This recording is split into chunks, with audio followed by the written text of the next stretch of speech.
La révolution du 30 juin est non seulement une révolution pour changer la trajectoire de l'Égypte, mais pour lancer l'Égypte et la future génération vers un avenir différent, un avenir prospère, l'avenir de l'intelligence artificielle, lancer la jeunesse vers le lendemain.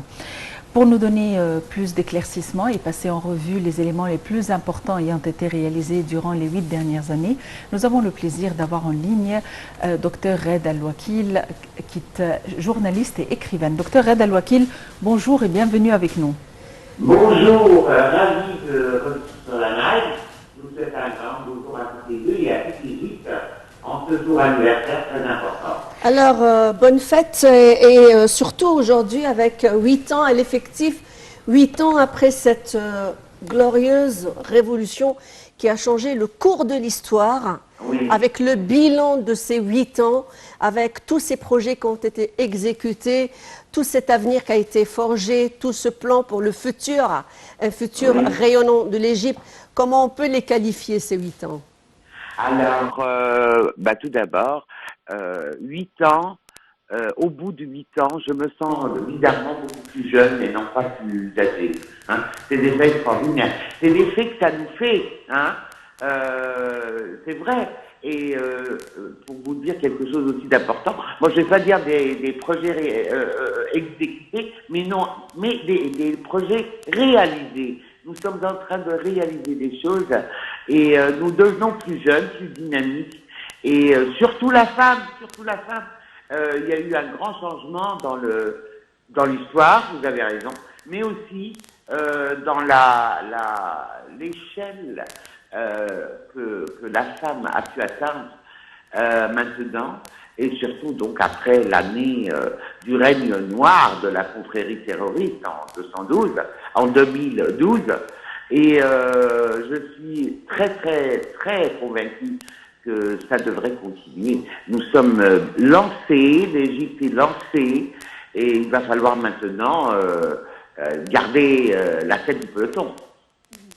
Docteur Reda Al-Wakil, tout au long des 8 dernières années, il y avait une stratégie, une vision, à savoir la vision et la stratégie 2030, 2063. Il y avait un étendu local, un étendu régional, un étendu africain et un étendu arabe. Au niveau de la politique étrangère, quels sont les éléments les plus importants ayant été réalisés, les acquis? Je ne vous entends pas très bien. Vous parlez de la politique étrangère, c'est ça? Oui. Alors, évidemment, il faudrait restituer ce grand pays qui est le nôtre sur la carte mondiale en juin 2013 et voir aujourd'hui à quel point nous avons fait des pas de géant parce que donc toute la région et là je parle donc d'un niveau régional, que ce soit le Moyen-Orient ou l'Afrique, nous étions quand même dans de beaux draps.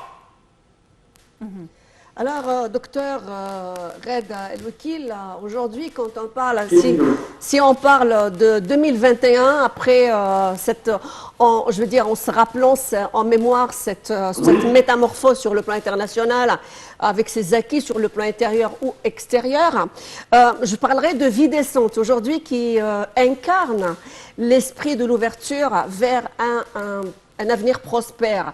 Vie décente aujourd'hui, vous avez sûrement entendu le président aujourd'hui parler de vie décente et de la métamorphose de la vie de ces 50 à 60 millions d'Égyptiens, tout le milieu rural qui va être totalement rénové sur la République arabe d'Égypte. Alors parlez-nous un petit peu de cette incarnation, de ces acquis sur le plan de vie décente.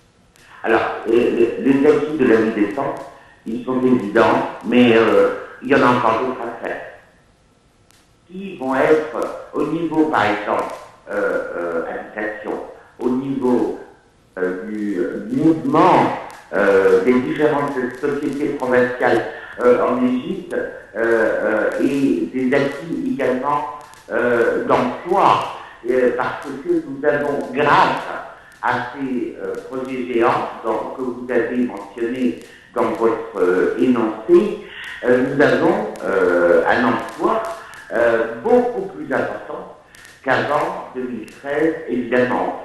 Nous avons également, et là je vais parler un petit peu de politique romantique, puisque la femme a joué un rôle immense dans la résolution donc, en 2013, que ce soit le 30 juin, le 3 juillet ou même 16 juillet, la femme est descendue en masse. Beaucoup plus tard, la femme est descendue en masse pour les élections présidentielles et pour les référendums. Je vais surtout vous parler donc des changements qui ont suivi le fameux article 11 de la Constitution. J'ai eu le privilège de faire partie des comités d'écoute de la femme au sein de la Commission des 50 pour rédiger donc cette fameuse Constitution de 2014 qui a été ratifiée plus tard. Mais l'article 11 persiste et signe. Nous avons, vous savez, l'article 11 qui a permis un changement stratégique et surtout la présence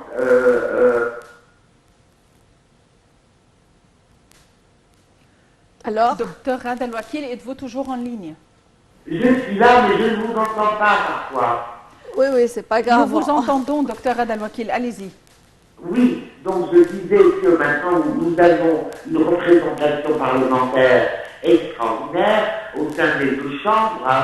Enfin, le retour de la seconde chambre déjà, ça c'est un acquis.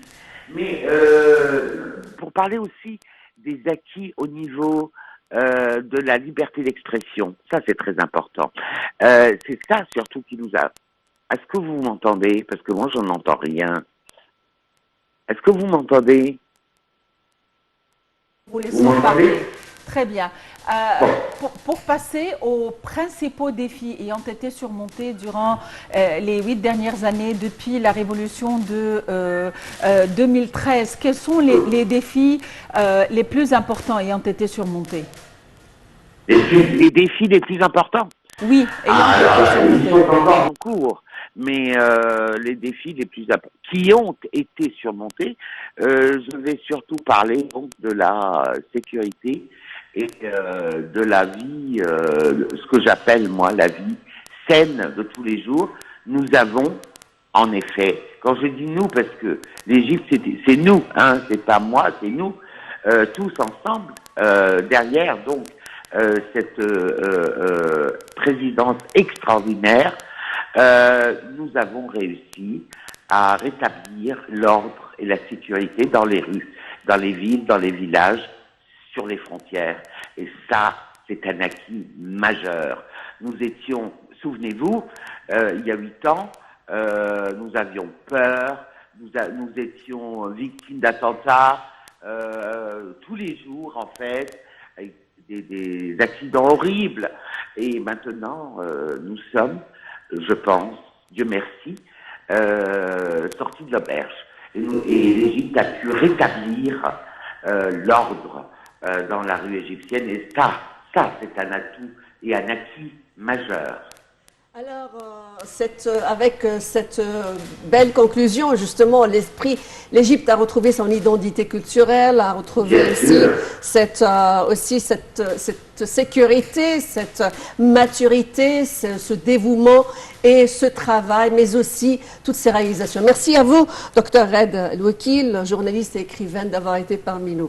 Alors, on va se lancer maintenant, focus sur Vie décente, justement, qui est l'incarnation de 2021 de ce 30 Effectivement. juin. C'est vrai que nous sommes parvenus au terme de notre rencontre, mais nous allons vous laisser avec un compte rendu concernant une initiative très importante ayant été entreprise pour soutenir les femmes qui sont chargées de leur famille, qui maintiennent leur famille.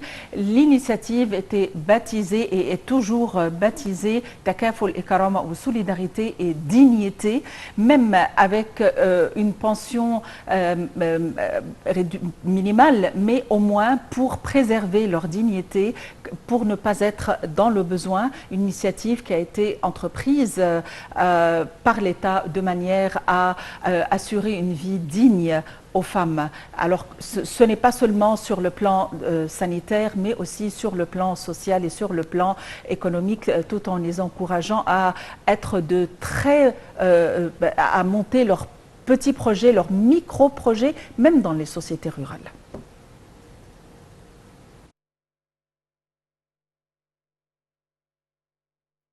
L'État a adopté ce programme de soutien, solidarité et dignité pour servir de point de départ au système de protection sociale afin d'être